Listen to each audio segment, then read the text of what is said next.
না দেখলে মিস করবেন বন্ধুগণ। আমি 150 টাকা দিয়ে শিখেছি, আপনাদেরকে ফ্রি শিখাচ্ছি। আপনারা অবশ্যই এটা শিখতে হবে, আর আপনারা অবশ্যই সম্পূর্ণ ভিডিওটা দেখবেন। এই যে দেখতেছেন আমি কচু কচু ছিলে তারপরে এরকম করে ঘষাঘষি করতেছি, একটা ঝাঁকানাকা রেসিপি হবে বন্ধুগণ। এই যে ঘষাঘষি ঘষাঘষি ঘষাঘষি করতেই আছি, এভাবে ঘষতে ঘষতে ঘষতে ঘষতে আপনারা সম্পূর্ণটা ঘষে নেবেন।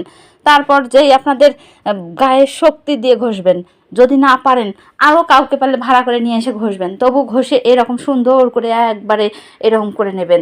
এটা এরকম করে নেওয়ার পরে বন্ধুগণ এই রেসিপিটা জাস্ট অসাধারণ। আপনারা খাইলে কি আর বলবো, খাইলে আপনারা ভুলতেই পারবেন না।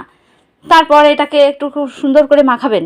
তো খালি মাখালে তো হবে না, এক থাপা লবণ নিয়ে এটার গায়ে সেই রকম করে মাখাইতে হবে বন্ধুগণ, সেই লেভেলের মাখাতে হবে। তারপর লবণ দিয়ে মাখাইয়া এটাকে রেখে দেবেন।